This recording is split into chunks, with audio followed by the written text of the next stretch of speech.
Assalamualaikum warahmatullahi wabarakatuh. Ya, balik lagi.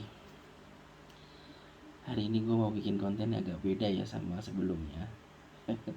Karena sebelumnya kan konten gue otomotif semua ya. Jadi ya karena emang gue hobi semua otomotif, jadi ya kemarin gue coba dengan otomotif. Tapi kali ini agak berbeda jauh. Ini gue di sini mau sharing soal keberanian kita resign dari perusahaan yang kita eh, tempat kita kerja gitu ya.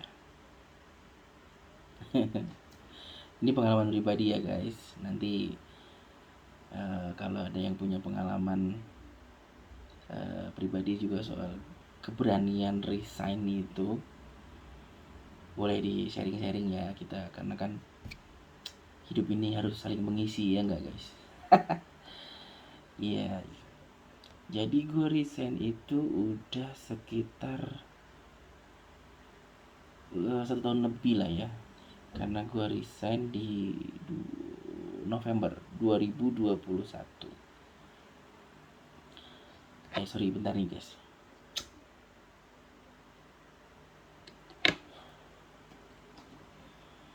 Resign di November 2021. Nah, saat itu gue mutusin resign karena memang situasi dan kondisi lah ya. Nah, tapi gue nggak mau menekankan kenapa gue resignnya, problem apa dan lain-lainnya. Itu wajar lah, setiap orang pasti punya lah ya, punya cerita di masing-masing perusahaannya ya kan. Nah, tapi gue di sini mau menekankan adalah saat lu memutuskan resign, step-step yang harus lu yakinkan dan yang harus lu jalanin tuh apa aja gitu. Ini berdasarkan sudut pandang gue ya guys. Ya. Jadi saat itu gue mutusin resign karena situasi dan kondisinya sudah bukan gue gitu, gue banget gitu. Nah, tapi saat gue memutuskan resign itu, jauh sebelumnya itu gue harus bikin analisa. Dalam arti, saat lu memutuskan resign itu kan pasti ada gap atau waktu dimana lu berpikir, kok gue kayaknya kurang berkembang nih di sini, atau enggak kok gue dipus amat ya di sini, atau apapun lah itu alasan lu. Nah, otomatis di situ ada waktu buat lu berpikir. Nah, inilah step-step penting yang perlu awal lu identifikasi gitu ya. Nah, di antara waktu itu lu harus bisa siapin diri lu untuk melanjutkan. Saat gue putuskan resign, gue harus apa? Itu penting guys. Itu satu ya, penting banget. Nah, saat lu memutuskan resign itu, jadi nggak banyak waktu yang terbuang buat mikirin lu harus ngapain setelah ini gitu. Nah, saat lu berpikir itu dalam jangka waktu bulan tertentu, sesuai dengan saat lu merasa kondisi yang gak baik, nah itu harus lu putusin. Setelah gue dari sini, apakah gue harus wira swasta dalam arti usaha, buka usaha, atau lu harus siapin portofolio lu lagi dengan kapasitas lu yang jauh lebih baik dan dengan track record ataupun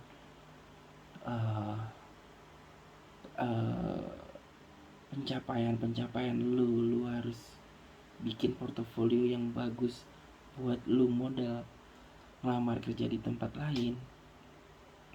Nah, itu harus lu siapin teman-teman, Karena jangan sampai setelah lu resign, banyak waktu yang terbuang setelah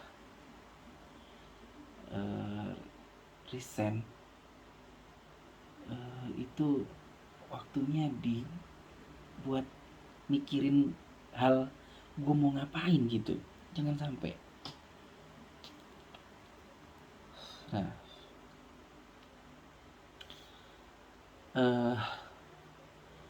dan satu hal lagi, itu satu ya. Dan yang kedua adalah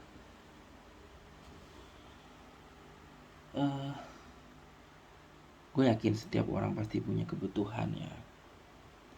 Nah, kebutuhan lu ini lu harus list, atau enggak lu, sorry sebentar ya guys.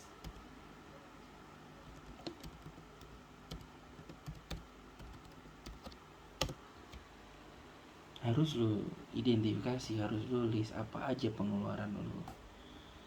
Nah, apakah lu masih sanggup untuk dalam masa transisi ini, sanggup enggak ini terpenuhi gitu ya guys. Oke.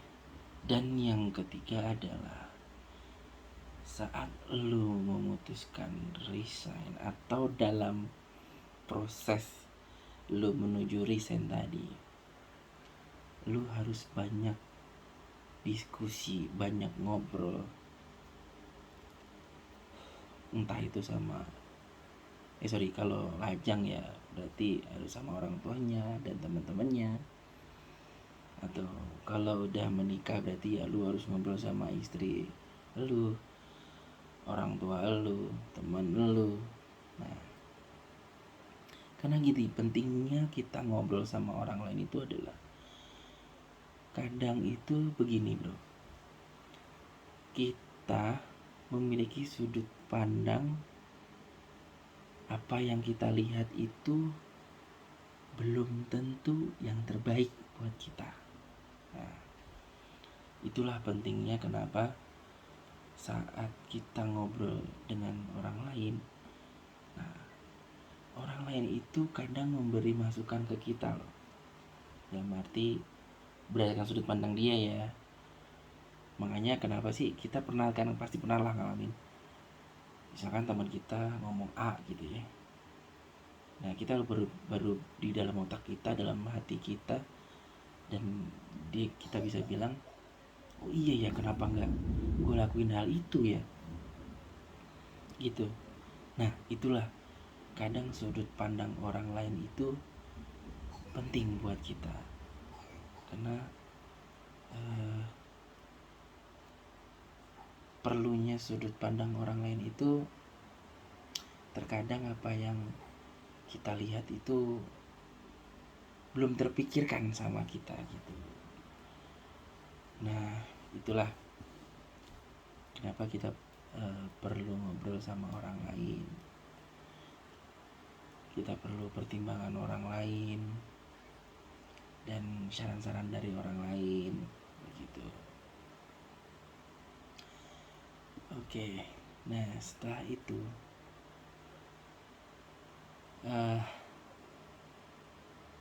saat lu memutuskan betul-betul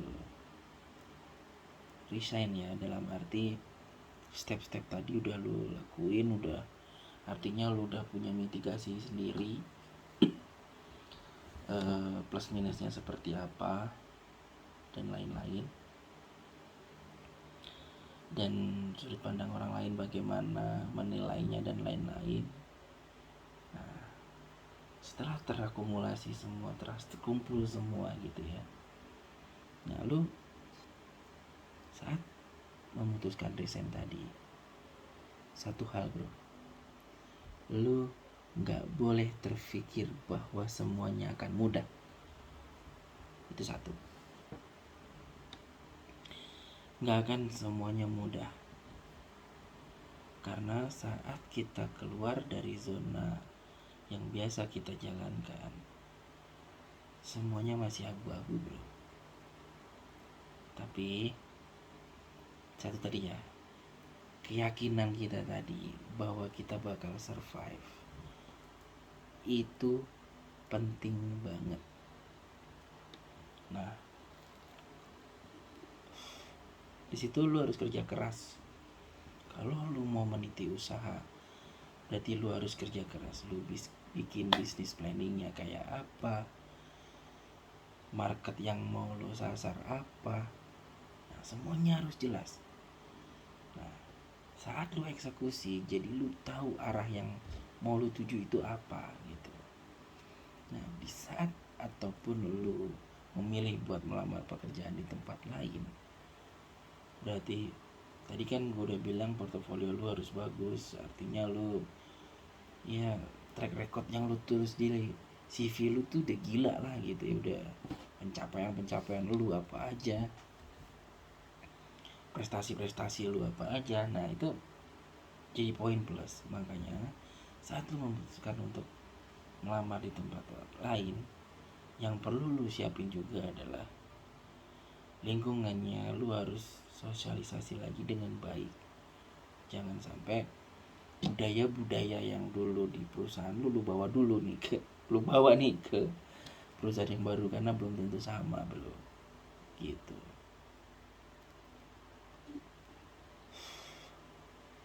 Karena baik lagi bro, untuk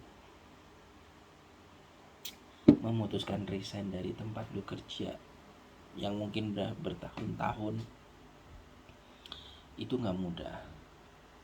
Benar-benar harus butuh pertimbangan yang matang, butuh pemikiran yang jernih. Jangan sampai semuanya itu hanya karena kekecewaan semata gitu ya. Karena gini bro,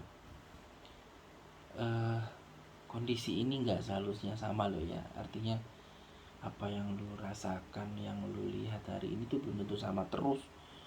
Misalkan lu lagi gak nyaman, kan gak nyaman gak tiap hari gitu ya kan ya. Nah, itulah makanya gue di sini menekankan saat lu memutuskan resign, lu harus betul-betul tahu apa yang mau lu jalanin setelahnya gitu. Jangan sampai semuanya hanya karena gue males sama dia, gue resign. Nah, jangan sampai kayak gitu bro. Nah, di sini gue mau sharing. Nah, setelah 1 tahun itu ya lika-liku ya. Makanya gue di sini kenapa sih setelah 1 tahun gue baru bikin konten ini, karena ya gue harus ngerasain dulu apa yang gue planningin tadi sebelum resign dan lain-lain itu berjalan dengan baik dulu gitu, ataupun lika-likunya seperti apa sih gitu. Nah, gue jujur sebelum resign itu gue memang udah berpikiran bahwa gue harus punya usaha nih. Gue punya